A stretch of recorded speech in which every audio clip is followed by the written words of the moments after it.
Hi friends, നമസ്കാരം ഞാൻ നിഷാദ്. നമ്മൾ ഇന്ന് ചെയ്യുന്നത് നമ്മുടെ Samsung M51ന്റെ ഒരു റിവ്യൂ ആണ്. നിങ്ങൾ ഒരുപാട് വീഡിയോസ് ഇതിന്റെ ഉണ്ടാകും Samsungന്റെ M51ന്റെ ഒരു 100 വീഡിയോ എങ്കിലും കണ്ടിട്ടുണ്ടാവും അല്ലേ? എങ്കിലും നിങ്ങൾ ഈ വീഡിയോ കാണാൻ വന്നിട്ടുണ്ടെങ്കിൽ നിങ്ങളുടെ ഈ ഒരു ഫോണിനെയോ അല്ലെങ്കിൽ ഒരു 30,000 രൂപയ്ക്കകത്ത് നല്ലൊരു ഫോൺ വാങ്ങാനോ നിങ്ങൾക്ക് പ്ലാൻ ഉണ്ട് എന്നുള്ളതാണ് അർത്ഥം. അതുകൊണ്ട് നിങ്ങൾക്ക് തീർച്ചയായിട്ടും ഈ വീഡിയോ ഉപകാരപ്പെടും. മുഴുവനായിട്ട് തന്നെ കാണാൻ ശ്രമിക്കുക. ഈ വീഡിയോയിൽ നമ്മൾ നോക്കുന്നതെന്ന് പറഞ്ഞാൽ ഈ ഫോണിന് ഞാൻ ഒരാഴ്ച കൊണ്ട് ഇപ്പോൾ ഉപയോഗിക്കുന്നുണ്ട്. ഞാൻ കുറച്ച് ഗെയിമൊക്കെ പ്ലേ ചെയ്ത് നോക്കിയിരുന്നു. പിന്നെ വീഡിയോസും ഫോട്ടോസൊക്കെ എടുത്തിട്ടുണ്ട്. അപ്പോൾ വ്ളോഗേഴ്സിനൊക്കെ പറ്റിയ ക്യാമറയാണോ എന്നൊക്കെ പലരും എന്നോട് ചോദിച്ചിട്ടുണ്ടായിരുന്നു. അപ്പോൾ അതിനൊക്കെ കൂടിയിട്ടുള്ള ഒരു റിവ്യൂ ആണ് ഇത് നമ്മൾ ചെയ്യാൻ ഉദ്ദേശിക്കുന്നത്. ഈ ഫോണിൻ്റെ അൺബോക്സിങ് വീഡിയോയിൽ ഞാൻ ഇതിൻ്റെ ഡീറ്റെയിൽസ് അല്ല ഈ ഫോണിനെ കുറിച്ചുള്ള ഡീറ്റെയിൽസും എന്തുകൊണ്ട് ഞാനിത് മേടിച്ചു എന്നൊക്കെ ഉള്ള കാര്യങ്ങൾ പറയുന്നുണ്ട്.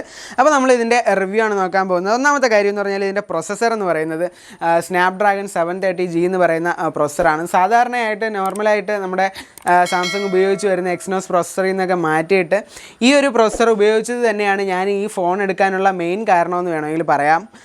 കാരണം എന്ന് പറഞ്ഞാൽ സാംസങ്ങിൻ്റെ പ്രൊസസ്സർ അത്ര എഫിഷ്യൻ്റ് ആയിട്ടൊന്നും എനിക്ക് ഫീൽ ചെയ്തിട്ടുണ്ടായിരുന്നില്ല.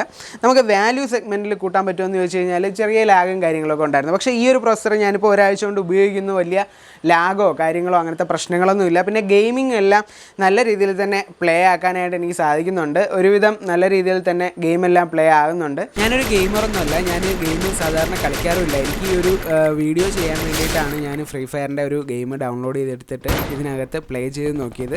നല്ല സ്മൂത്തായിട്ട് തന്നെ നല്ല ഗ്രാഫിക്സ് പ്രശ്നങ്ങളൊന്നും ഇല്ലാതെ ഇത് വർക്ക് ചെയ്യുന്നുണ്ട്. പിന്നെ ഇത് ഗെയിമിങ്ങിന് വേണ്ടിയിട്ട് നമുക്ക് ബെസ്റ്റ് പ്രൊസസ്സറാണോ മാർക്കറ്റിൽ അവൈലബിൾ ആയിട്ടുള്ള ഈ വിലയ്ക്കുള്ള ബെസ്റ്റ് പ്രൊസസ്സറാണോ എന്ന് ചോദിച്ചാൽ ഒരിക്കലുമല്ല.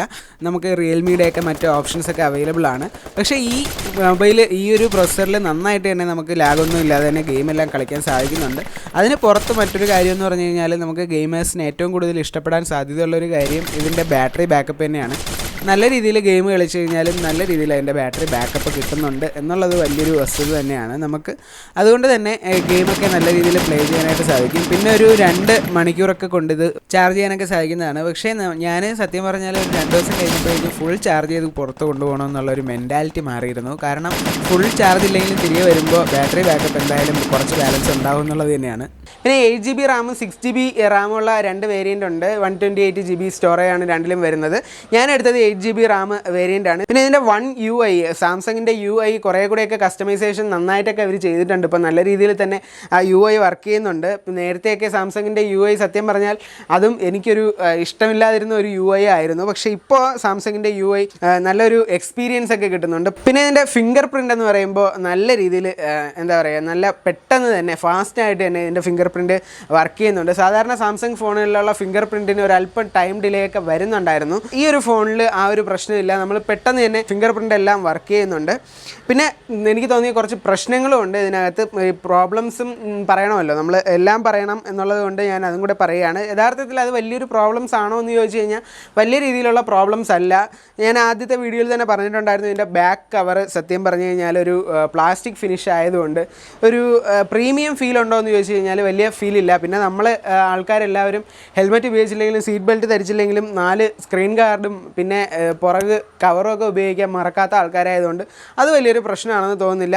ഞാനും ഒരെണ്ണം മേടിച്ചിട്ടുണ്ട്, ഒരു ബാക്ക് കവർ. ഇത് ഒരല്പം പ്രീമിയം ഫീലുള്ള, അതായത് നല്ല ഒരു ഡിസൈനൊക്കെ ഇതിനകത്ത് വരുന്നുണ്ട്. ആ ലുക്കിനെ ഒന്നും വലുതായിട്ട് കോംപ്രമൈസ് ചെയ്യാതെ ഒരു പക്ഷേ ഒരു അല്പം കൂടി ലുക്കാക്കി തന്നെ സാധനത്തിനെ കിട്ടുന്നുണ്ട്. അതുകൊണ്ട് നമുക്ക് ആ ഒരു പ്രോബ്ലം ഇല്ല. ഇതിൻ്റെ ഈ കവറിൻ്റെ ഒരു ലിങ്ക് വേണമെങ്കിൽ ഞാൻ ഡിസ്ക്രിപ്ഷനിൽ ഇട്ടേക്കാം. കൂടാതെ നമ്മുടെ കയ്യിൽ നിന്ന് സ്ലിപ്പായി പോകാതിരിക്കാൻ വേണ്ടിയിട്ട് ഫിംഗർ റിങ്ങും കൂടെ നമുക്ക് ഇതിൻ്റെ കൂടെ കിട്ടുന്നുണ്ട്. നമുക്ക് ആ ഹോളിൽ കണക്ട് ചെയ്തിട്ട് നമുക്ക് വേണമെങ്കിൽ അത് ഉപയോഗിക്കാവുന്നതാണ്.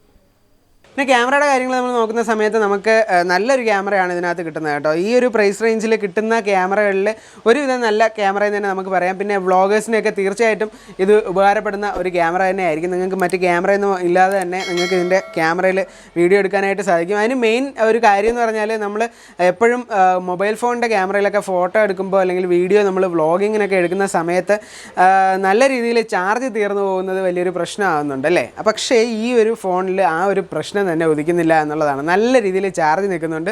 അതുകൊണ്ട് നിങ്ങൾക്ക് ഒരുപാട് നേരം റെക്കോർഡ് ചെയ്യാനും കാര്യങ്ങളൊക്കെ സാധിക്കുന്നതാണ്. ഇനി നമുക്ക് കുറച്ച് ക്യാമറ സാമ്പിൾസ് നോക്കാം. നമ്മൾ നോർമലി എടുക്കുമ്പോൾ നമ്മുടെ ഡിഫോൾട്ടായിട്ട് സെറ്റായി വരുന്ന 32 MB ഒക്കെ വരുന്ന ക്യാമറയുടെ ഒരു ഫോട്ടോയാണിത്. അതിൽ തന്നെ നമുക്ക് അൾട്രാ വൈഡ് നോക്കിക്കഴിഞ്ഞാൽ നമുക്ക് നല്ലൊരു ഇമേജ്, അൾട്രാ വൈഡിൽ കിട്ടുന്ന ഇമേജ് നല്ല ക്ലാരിറ്റി ഉണ്ട്, നല്ല ക്വാളിറ്റി ഒക്കെ വരുന്നുണ്ട്.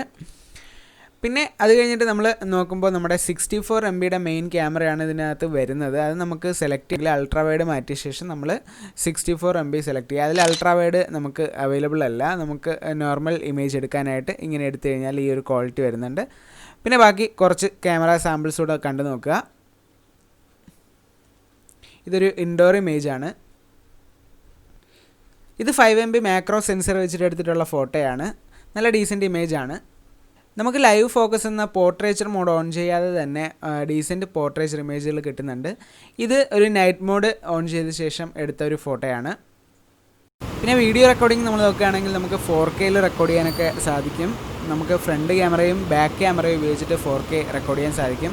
അൾട്രാ വൈഡ് മോഡിലും നമുക്ക് 4K റെക്കോർഡ് ചെയ്യാനായിട്ട് ഈ മൊബൈലിനകത്ത് സാധിക്കുന്നതാണ്.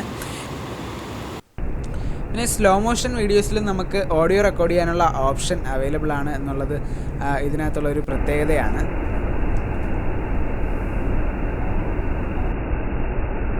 പിന്നെ ഇതിലൊരു ഡ്രോബാക്ക് ആയിട്ട് പറയാനുള്ളത് ഒരു 30 ഫ്രെയിംസ് പെർ സെക്കൻഡ് വെച്ചിട്ടേ നമുക്ക് ഇതിനകത്ത് റെക്കോർഡ് ചെയ്യാനായിട്ട് സാധിക്കുകയുള്ളൂ. കോമ്പറ്റേറ്റേഴ്സ് ആയിട്ട് നിൽക്കുന്ന മൊബൈൽ ഫോണുകളിലൊക്കെ ഒരു 50-60 ഫ്രെയിംസ് പെർ സെക്കൻഡൊക്കെ റെക്കോർഡ് ചെയ്യാനായിട്ട് സാധിക്കും എന്നുള്ളത് ഈ ഒരു മൊബൈലിൻ്റെ ഒരു പോരായ്മ തന്നെയാണ്. പക്ഷേ അത് വലിയൊരു പ്രശ്നമല്ല.